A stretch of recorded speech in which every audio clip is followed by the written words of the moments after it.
Umesh Pal shootout के महीनों बाद एक बड़ा खुलासा होने जा रहा है। ये खुलासा है शूटर्स से जुड़ा हुआ। शूटआउट से जुड़ा ये मामला पुलिस की ओर से एक वीडियो जारी किया गया जो 21 फरवरी का बताया जा रहा है, जिसमें शूटर्स उमेश पाल का पीछा करते दिख रहे हैं। प्लान के मुताबिक 21 फरवरी को ही हत्या होनी थी, लेकिन अतीक का ऑपरेशन 21 क्यों फेल हुआ? 21 फरवरी को वीडियो में असद, गुड्डू, बब्बास क्यों नहीं दिखे? क्या शूटर्स के बार बार डर जाने के बाद असद ने खुद कमान संभाल ली थी? देखिए क्या है ऑपरेशन 21 का सच।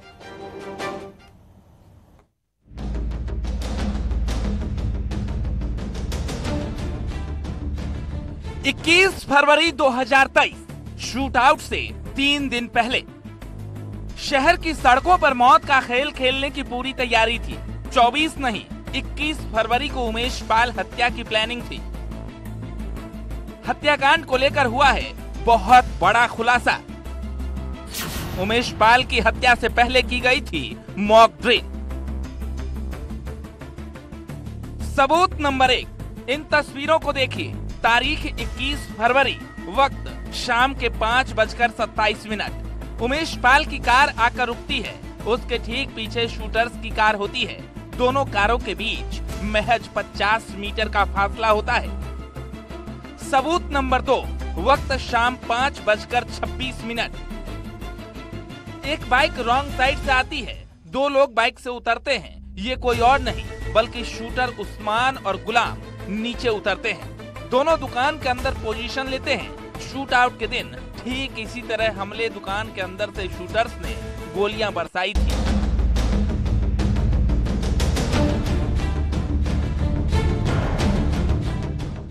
सबूत नंबर 3, पुलिस की वजह से टल गई तारीख। असद अपने शूटर्स के साथ 21 फरवरी को ही उमेश पाल का कत्ल करने के इरादे से आता है, लेकिन उस दिन सड़क पर पुलिस की मूवमेंट काफी अधिक होती है। एक के बाद एक 4 गाड़ियां पुलिस की वहां से गुजरती है। लिहाजा डर के मारे असद और उसके शूटर्स इरादा बदल देते हैं। हमले वाला दिन 21 फरवरी को बसपा विधायक राजू पाल हत्याकांड के मुख्य गवाह उमेश पाल शूटआउट के पहले शूटर्स ने रेकी की थी। इस बात को न्यूज 18 ने पहले भी बताया था, लेकिन अब 4 मिनट 17 सेकंड का एक सीसीटीवी फुटेज न्यूज 18 के हाथ लगा है, जिसमें साफ तौर पर देखा जा सकता है कि शूटर्स ने 21 फरवरी को शाम लगभग 5:30 बजे भी रेकी की थी। वो उमेश पाल के घर के बाहर तक पहुंचे थे।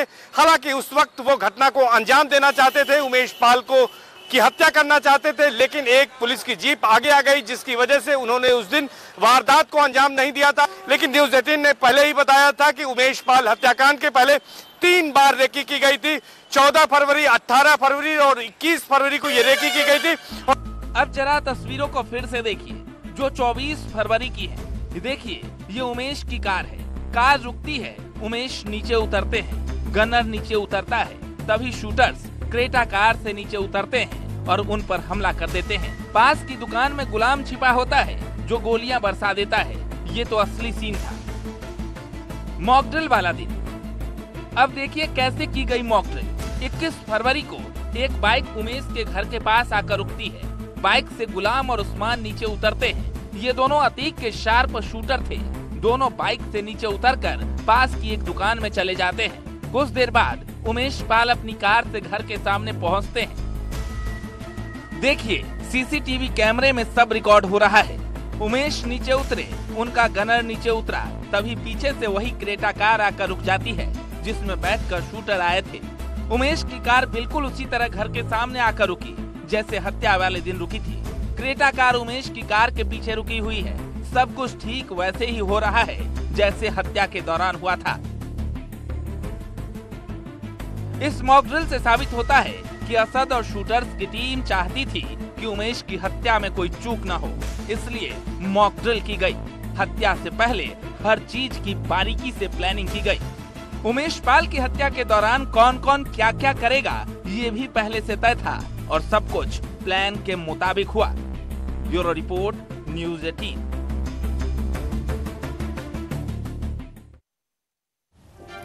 एक तरफ शूटर्स पर बड़ा खुलासा हुआ तो दूसरी तरफ अतीक के राजदार वकील सौलत हनीफ खान ने भी आज कई राज उगले। 12 घंटे की रिमांड पर अतीक के वकील से 120 सवालों की लंबी लिस्ट पुलिस ने सामने रख दी। और ऐसे ऐसे सवाल जिनके जवाब सिर्फ सौलत हनीफ को ही पता था। खुलासा यह भी हुआ कि अतीक के जेल जाने के बाद शाइस्ता और सौलत हनीफ ही हवाला का कारोबार संभालते थे।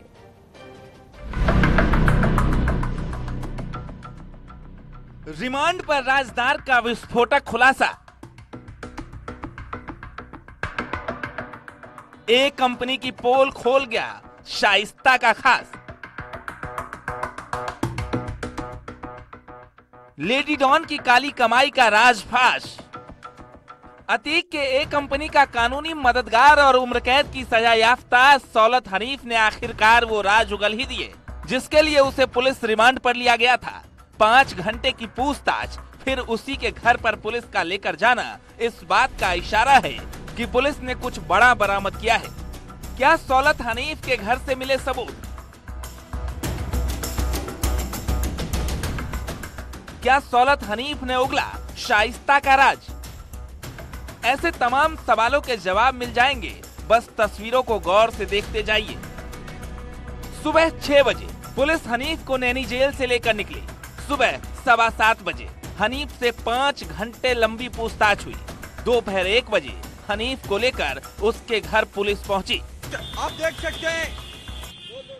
देख सकते हैं कि इस वक्त जो अतीक अहमद के वकील खान सौलत हनीफ को पूछताछ के बाद आप देख रहे हैं कि पुलिस एक बार फिर बरामदगी के लिए ले जा रही है। आप देख सकते हैं न सिर्फ उमेश पाल हत्याकांड बल्कि अतीक और अशरफ से जुड़े तमाम साक्ष्य और सबूत बरामद किए जाएंगे। आप देख सकते हैं कि पुलिस वज्रवाहन में खान सौलत हनीफ को इस वक्त बिठा चुकी है और कड़ी सुरक्षा व्यवस्था में अब कुछ ही।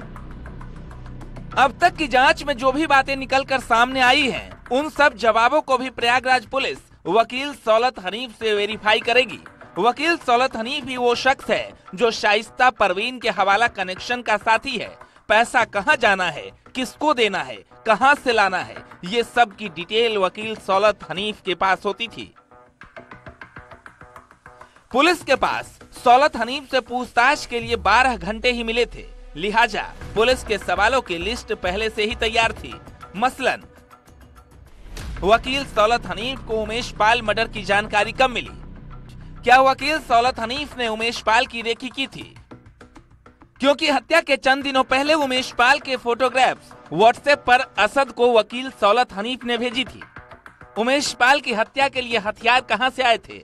उमेश पाल की हत्या से पहले कितने पैसे शूटर्स को दिए गए और हत्या के बाद कितने पैसे दिए गए? उमेश पाल की हत्या से पहले कौन से बिल्डर से हवाला के जरिए पैसा आया था? उमेश पाल मर्डर से पहले साबरमती जेल में अतीक अहमद, बरेली जेल में अशरफ, नैनी जेल से अली, लखनऊ जेल से उमर ने उमेश पाल की हत्या से पहले कॉल की थी। क्या क्या बात हुई थी? प्रयागराज की धूमनगंज पुलिस ने माफिया अतीक अहमद के वकील और सबसे बड़े राजदार खान सौलत हनीफ की सीजीएम कोर्ट से 7 दिन की पीसीआर मांगी थी, लेकिन इस दौरान कोर्ट ने सिर्फ 12 घंटे की पीसीआर मंजूर की, जिसके बाद पुलिस ने सवालों से जुड़ी एक लंबी फहरिस्त तैयार की थी, जिसमें से पूछताछ के दौरान अधिकतर सवालों का जवाब खान सौलत हनीफ ने दे दिया। पुलिस सूत्रों के मुताबिक इस दौरान खान सौलत हनीफ ने न सिर्फ अतीक अशरफ की बेनामी संपत्तियों के बारे में कई जानकारी दी, बल्कि शाइस्ता परवीन के बारे में भी कई अहम जानकारियां दी हैं। अतीक के जेल जाने के बाद क्या शाइस्ता और तुमने हवाला कारोबार को अपने हाथ में लिया था? एक कंपनी का हवाला नेटवर्क कहां कहां फैला है? हवाला नेटवर्क के सबूत वकील सौलत हनीफ के फोन से मिल चुके हैं। प्रयागराज में कौन कौन शाइस्ता परवीन के लिए सहानुभूति रखता है और उसके मददगार कौन कौन है? अतीक अहमद के जेल जाने के बाद उसकी काली कमाई को कहां कहां इन्वेस्ट किया गया है? जब उमेश पाल अपहरण मामले में उमेश पाल की गवाही हो चुकी थी तो उसकी हत्या की साजिश क्यों रची गई? क्योंकि सबको मालूम था कि उमेश पाल के बयान के बाद अतीक अहमद को सजा होनी तय थी। फिर ऐसी क्या मजबूरी थी कि उसकी हत्या की गई? खान सौलत हनीफ से पूछताछ इसलिए भी अहम हो जाती है क्योंकि खान सौलत हनीफ और अतीक का एक बहुत पुराना संबंध रहा है। खान सौलत हनीफ ने अतीक अहमद के कई मुकदमों की पैरवी की है। सेशन कोर्ट से लगाकर सुप्रीम कोर्ट तक अतीक अहमद और उसके परिवार के लोगों का मुकदमा खान सौलत हनीफ लड़ता था और यही कारण है कि बीते 3 दशकों से जो अतीक अहमद और उसके परिजनों को किसी भी मामले में सजा नहीं हुई, उसमें एक बड़ी भूमिका खान सौलत हनीफ की भी है। राजू पाल हत्या से लेकर उमेश पाल का अपहरण हो या फिर हवाला कारोबार, सियासी मुकदमे हो या फिर आपराधिक केस, हर बार सौलत अतीक के साथ खड़ा दिखाई दिया। फिर 24 फरवरी को हुई उमेश पाल मर्डर की साजिश क्यों न हो, हनीफ हर बार अतीक गैंग के साथ साये की तरह खड़ा रहा और उमेश पाल अपहरण केस में हनीफ उम्र कैद की सजा काट रहा है। Bureau report, news 18।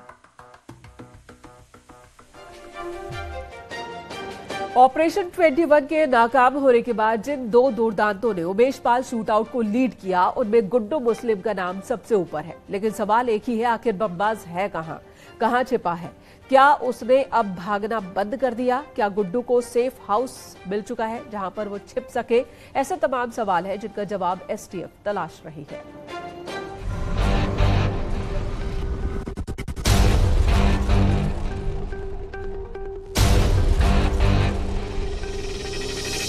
बमबाज के पीछे पड़ी 7 राज्यों की पुलिस।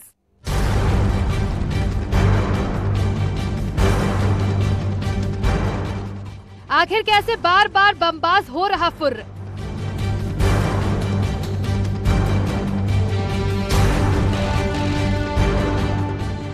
गुड्डू को लेकर सबसे ताजा जानकारी ये आई है कि प्रयागराज शूटआउट के बाद वो प्रयागराज से महज 20 किलोमीटर दूर कौशाम्बी में ठहरा था। कौशाम्बी के चरवा थाना इलाके में उसने एक मदरसे में पनाह ली थी। कश्मीर के रहने वाले एक मौलवी ने इस दौरान उसकी मदद की थी। इसके बाद 6 मार्च को गुड्डू अतीक के बहनोई डॉक्टर अखलाक के यहाँ मेरठ पहुंचा था।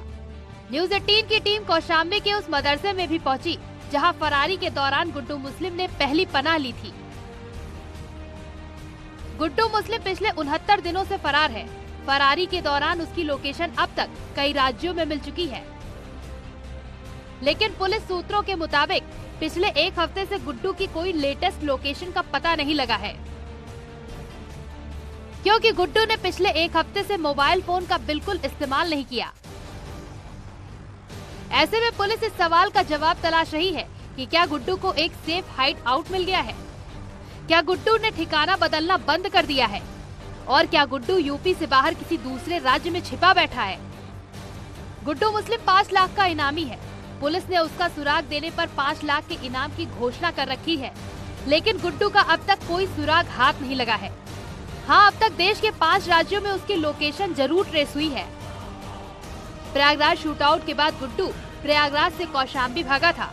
वहाँ 10 दिन रहने के बाद वो अतीक के बहनोई के यहाँ मेरठ पहुँचा था। इसके बाद झांसी में उसकी लोकेशन ट्रेस हुई, राजस्थान के अजमेर में भी उसकी लोकेशन मिली और फिर नासिक और कर्नाटक के अलावा आंध्र प्रदेश, उड़ीसा और छत्तीसगढ़ तक उसकी लोकेशन ट्रेस हो चुकी है। और इन सब के बीच पुलिस और एसटीएफ के सामने सवाल यही है कि क्या गुड्डू मुस्लिम अंडरग्राउंड हो गया है? क्योंकि जिस गुड्डू की लोकेशन हर हफ्ते बदल रही थी, उस गुड्डू का पिछले 1 हफ्ते से ना तो कोई सुराग हाथ लगा है और ना ही उसकी कोई लोकेशन ट्रेस हो पाई है।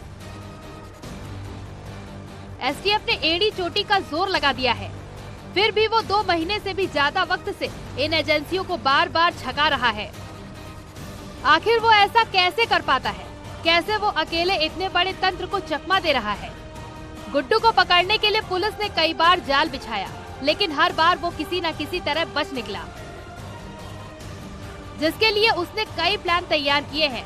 यूपी एसटीएफ के सूत्रों के मुताबिक वो अकेले अपराध को अंजाम देने की ताकत रखता है। ऐसा बहरूपिया जो पकड़े जाने के डर से किसी को अपने साथ भी नहीं रखता। लेकिन उसके बार बार बच निकलने की यही एक वजह नहीं है।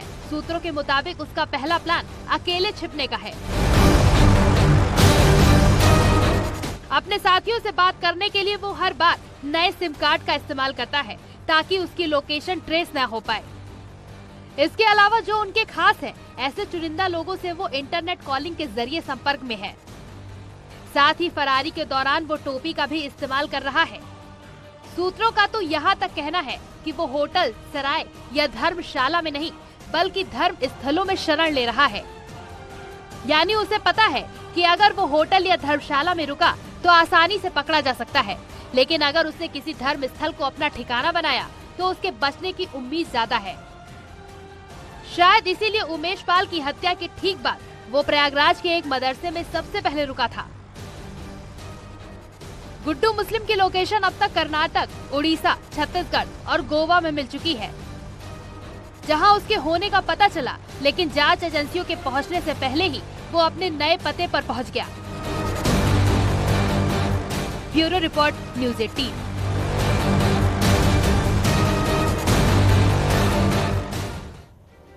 यहां रुकेंगे एक छोटे से ब्रेक के लिए, खबरें जारी हैं।